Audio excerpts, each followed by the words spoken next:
Cwtch cryd. Rhoi pen y babi i orffwys yng nghamedd y benelyn a rhoi'r babi i orwedd wyneb i fyny ar fraich yr oedolyn.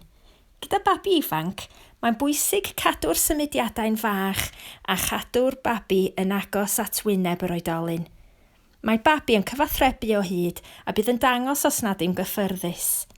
Mae symud rhythmig yn gallu bod o gysur a gall y symudiadau bod yn fwy o lawer gyda babi hun, ond efallai bod angen ail-osod y llaw mwyn diogelwch. Yn wir, pan mewn hwyliau chwaraeus, bydd babi'n hoffi'r cyffro o symud i fyny ac i lawr. Cwtch teigr yn y goeden. Rhoi pen y babi i orffwys yng nghamedd y benelyn a wyneb y babi yn edrych allan oddi wrth yr oedolyn. Mae cefn y babi yn erbyn eich stumog a choesau'r babi yn agos at eich llaw.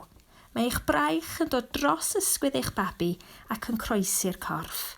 Gafeilwch yn dyner am y glin.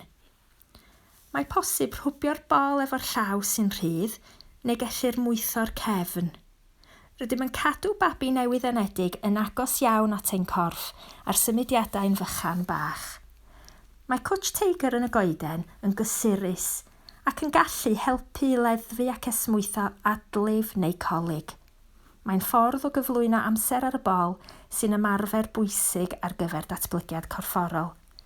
Pan fydd y babi'n hŷn a'r oedolyn yn hyderus, gellir symud y babi oddi wrth y corff, ond mae hyn yn dibynnu ar gryfder yr unigolyn a phwysau'r babi.